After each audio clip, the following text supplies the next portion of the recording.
Oke, Assalamualaikum warahmatullahi wabarakatuh.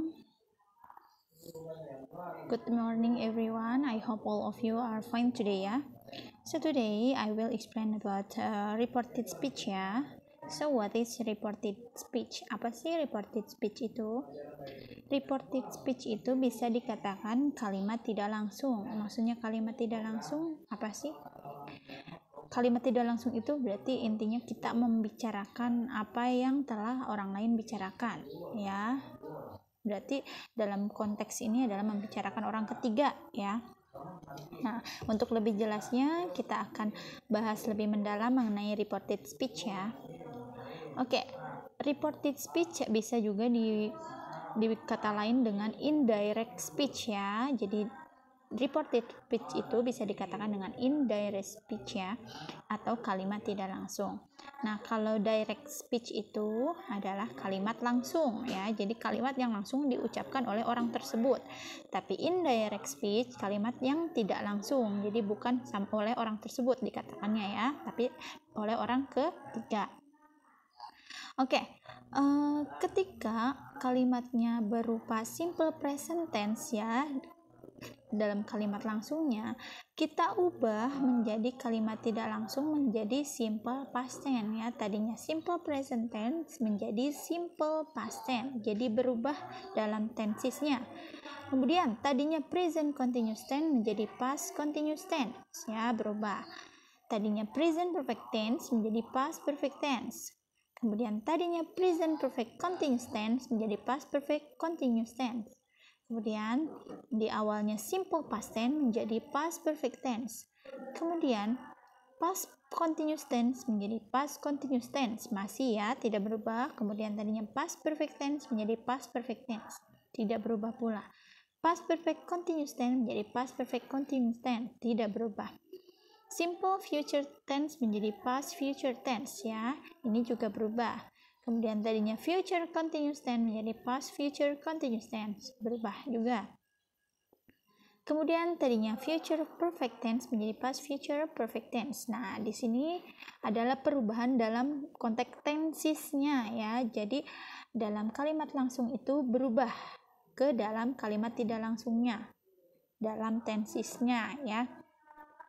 Nah, ini adalah yang membuat bingung ya, karena untuk menghafal tenses itu sangat sulit. Jadi untuk merubah kalimat langsung menjadi kalimat tidak langsung itu intinya harus tahu tenses dulu ya.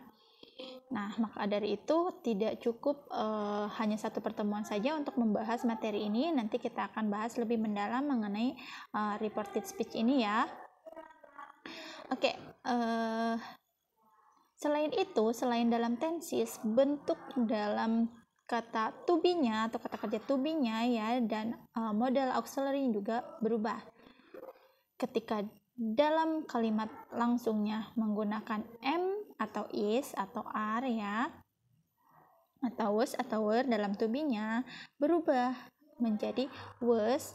M itu berubah menjadi was ya, are itu menjadi were, was itu atau were menjadi had been, kemudian have been itu menjadi had been, kemudian had been tetap menjadi had been, will menjadi would, must have to menjadi had to, may menjadi could or might, shall menjadi should atau would ya, may menjadi might, can menjadi could. Nah, ini berubah ya dari kalimat langsung menjadi kalimat tidak langsungnya dalam aturan to be dan modal auxiliary-nya ya. Kemudian selain itu apalagi yang berubah? Adverbial of time-nya atau keterangan waktunya. Dalam kalimat langsung misalkan keterangan waktunya adalah yesterday ya, kita rubah menjadi kalimat tidak langsungnya menjadi the day before. Kemudian tadi kalimat langsungnya misalkan 2 days ago, kalimat tidak langsungnya menjadi 2 days before ya.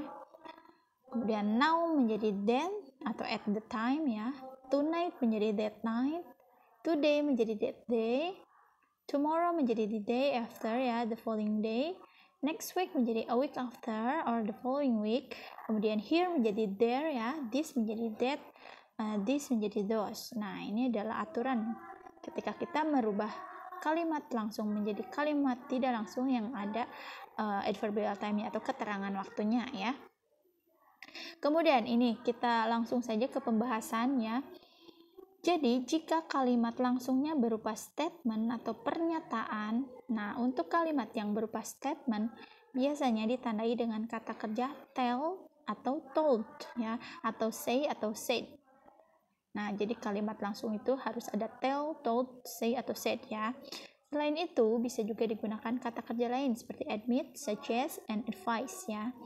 Adapun untuk mengubah ke dalam reported speech-nya biasanya digunakan that sebagai kata penghubung. Jadi kalau dalam kalimat aktifnya berupa statement atau pernyataan ya, maka kalimat tidak langsungnya harus menggunakan that sebagai penghubungnya. Kita lihat nih contohnya ya. The weather is really nice today, Jihan says. Jadi udaranya itu sangat enak ya hari ini, Jihan mengatakan. Nah itu kita ubah menjadi kalimat pasifnya. Jihan said that the weather was really nice that day. Nah tadinya kan say ya, berarti yang kalimat langsungnya itu berupa present tense ya, kita ubah menjadi past tense ya. Jadi Jihan said, tadinya says menjadi said ya. Jihan said that, bahwa, nah itu kata penghubung. Jihan said bahwa ya, the weather was really nice that day. Kenapa pakai was? Karena is itu tadinya is berubah menjadi past tense menjadi was ya. Kemudian kenapa that day bukan today? Tadi dikatakan bahwa adverbial of time-nya pun berubah, tadinya today ya menjadi that day ya. Jadi kalau kita artikan, Jihan mengatakan bahwa udaranya sangat enak pada hari itu. Nah, berarti ini dikatakan oleh orang ketiga ya. Next, kalimat berbentuk imperatif bisa berupa command atau perintah ya, dan bisa pula invitation atau ajakan. Dalam wujud reported speech biasanya digunakan to or not to ya untuk menghubungkan kalimat ya. Jadi kalau misalkan kalimat langsungnya berupa perintah, misalkan kalimat perintah itu apa sih? Tutup pintunya ya, jangan pergi, atau jangan duduk di situ, atau nyalakan lampunya. Nah itu kita bisa menggunakan to atau not to untuk menghubungkan kalimat. Nih, ada kalimat perintah seperti ini. Don't go home late. Nah, jangan pulang ke rumah telat. Kita ubah menjadi kalimat ininya ya, tidak langsungnya. He warned me, berarti yang memperingati itu laki-laki ya.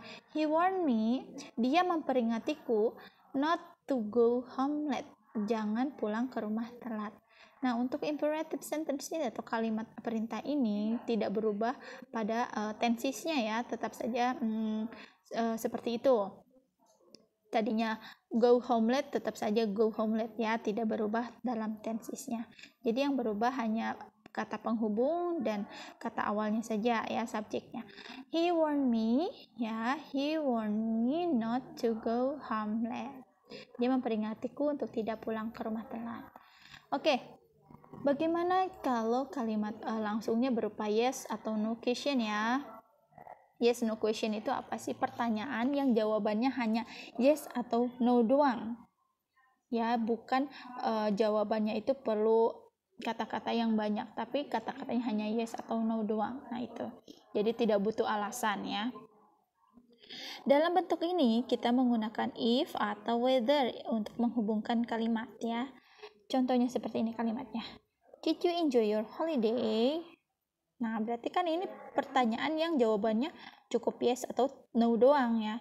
Apakah kamu nyaman liburanmu, atau menikmati liburanmu ya, apakah kamu menikmati liburanmu? Nah, berarti menjadi kalimat tidak langsung menjadi apa? He wanted to know if I had enjoyed my holiday.